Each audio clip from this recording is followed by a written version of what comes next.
Good afternoon, everyone. Welcome back again with me, Karen. Today we're going to learn English literacy and proficiency. Now, before we get right into our class, I think everyone here is still in the holiday mood, so let's talk about it so that we can get our learning spirit back. So, anyone would want to talk about their holidays? Yes, Gibby. Ooh, so you spent it with your families on the beach. Was it fun? It was great. Well, I hope the others are doing well. Seems like the holiday spirit hasn't completely gotten away from us, so what I want you guys to do is to lock in, okay? So that we can focus on today's class. So on the count of 3, if I snap my fingers, then I want you guys to lock in. So 1, 2, 3. Lock in, okay guys? Okay, so today's class is about present perfect. So it is one of the 16 tenses in the English grammar. So today we're going to specifically talk about present perfect.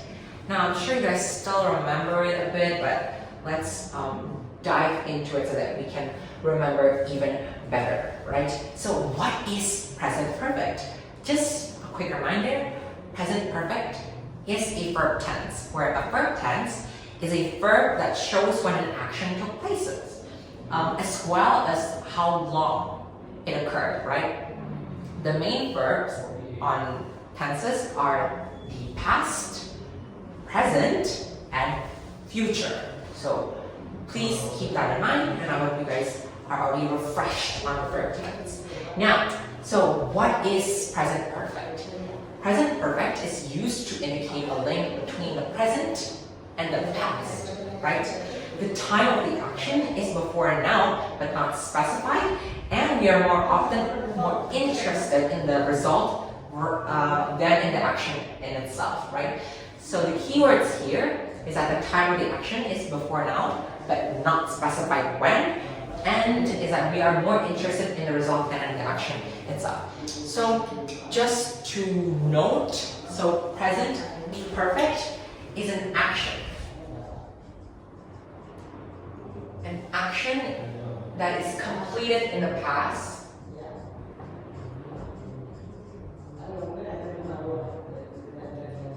but it has consequences for the present.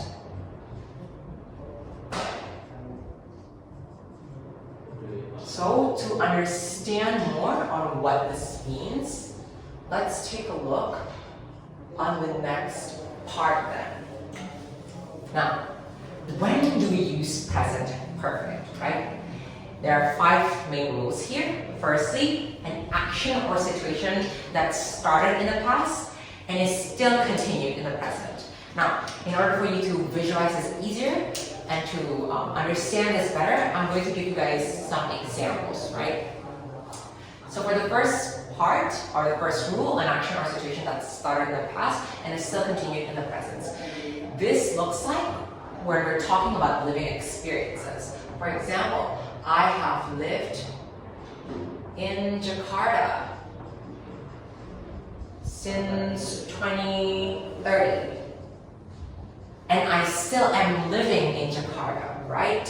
Or I've lived in Depok since 2030 and I'm still living here. So note that the action or situation happened in the past, but it is still continued right now. So that's what the first rule meant. Second rule then, an action performed during a period that has not yet finished. So for example, it's where, let's say, Debbie has been to the cinema twice this week.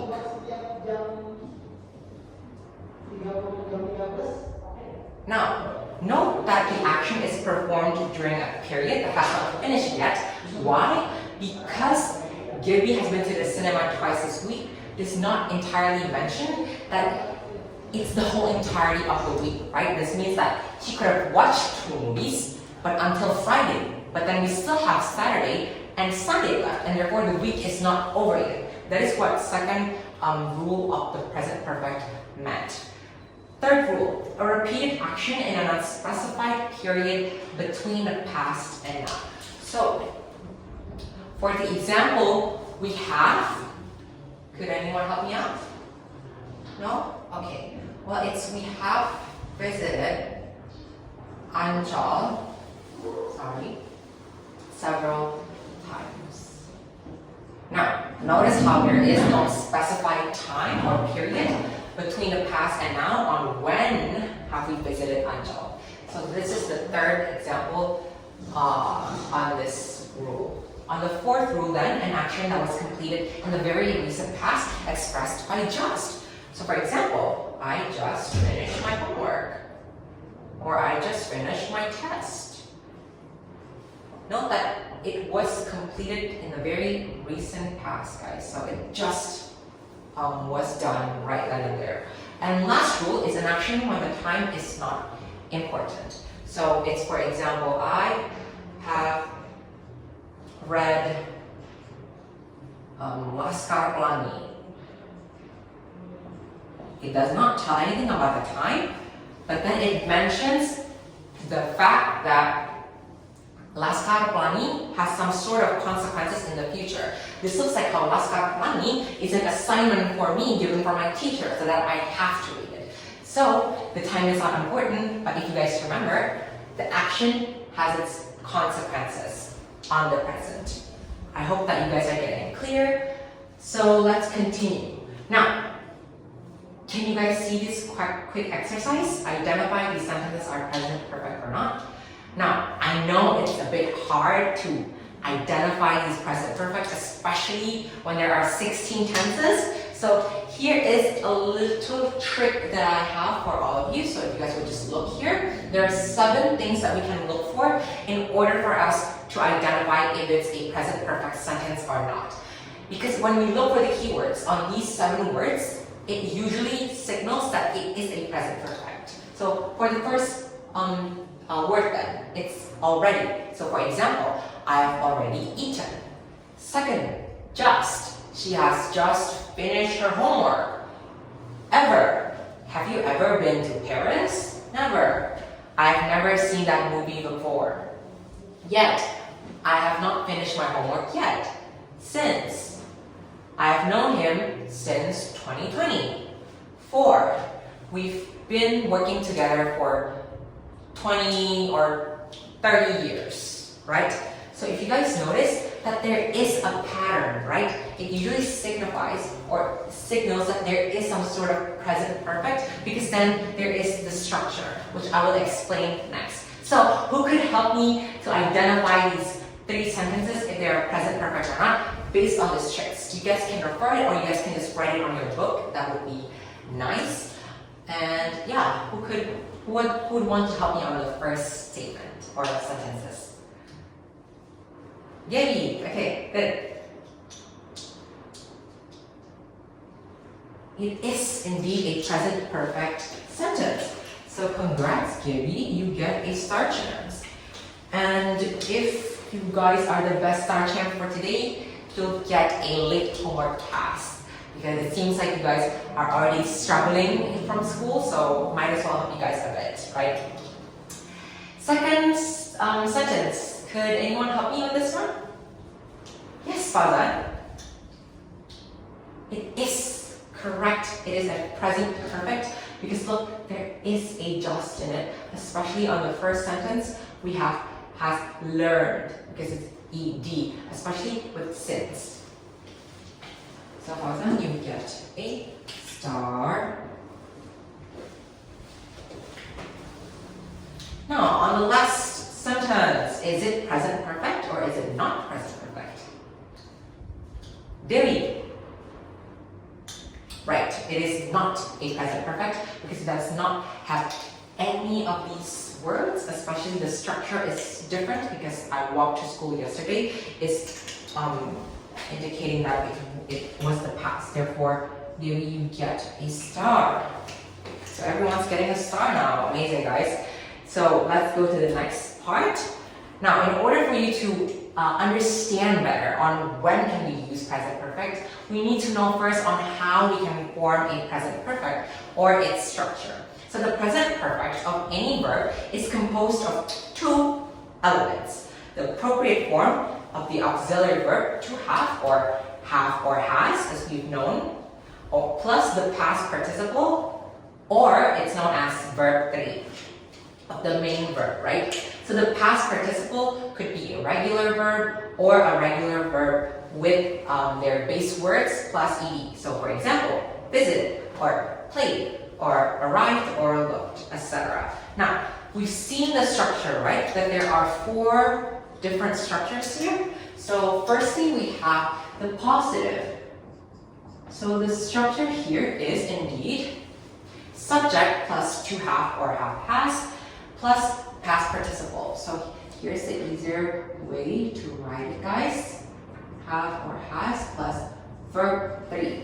So this is the structure for the first form of present perfect, which is a positive. So subject plus have or has plus verb 3. For example, we have she has visited because she is a singular noun singular noun, therefore we use has as usual.